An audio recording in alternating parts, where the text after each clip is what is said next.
গোপন সংবাদের ভিত্তিতে শনিবার রাতে ভারত বাংলাদেশ সীমান্ত বিষ্ণুপুর 1821 নম্বর পিলারের কাছ থেকে 4টি গরুসহ 3 পাচারকারীকে আটক করে ইয়াকুবনগর বিউপির 139 নং বিএসএফ জওয়ানরা।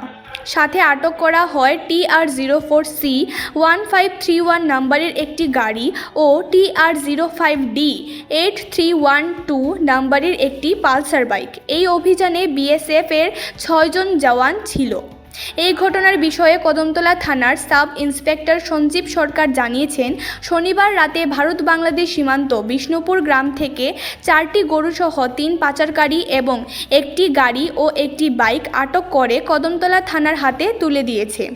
ধৃতরা হল তাজ উদ্দিন, পিতা মজবির আলী, বাড়ি বিষ্ণুপুর; সুহেল আলী, পিতা নাজির আলী, বাড়ি সরসপুর; আমটিল্লা ও দুলু মিয়া, পিতা হিসাব আলী, বাড়ি বিষ্ণুপুর। বিএসএফ থেকে লিখিত অভিযোগ পেয়ে কদমতলা থানার পুলিশ ধৃতদের বিরুদ্ধে 23 নম্বর মামলায় আইপিসি 38(2)F ধারায় এবং পশুর প্রতি নিরুষ্টতার প্রতিরোধ আইনে 11 ধারায় একটি মামলা গ্রহণ করেছে। ধৃতদের রবিবার আদালতে প্রেরণ করা হয়েছে। ঘটনার তদন্ত শুরু করেছে কদমতলা থানার পুলিশ।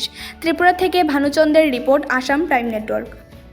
কালকে ওদেরকে থেকে বর্ডার এরিয়া থেকে ধরেছে বলে জানায় আমাদের।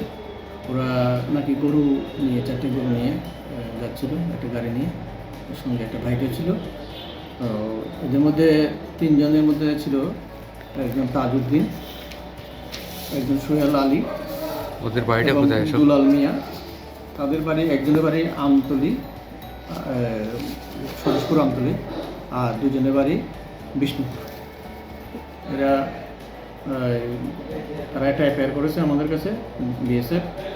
এফআইআর নাম্বার হলো 2024 KDL 023 dated 13/04/2024 under section 382F IPC and under section 11 within bracketed D the Prevention of Cruelty to Animal Act 1960।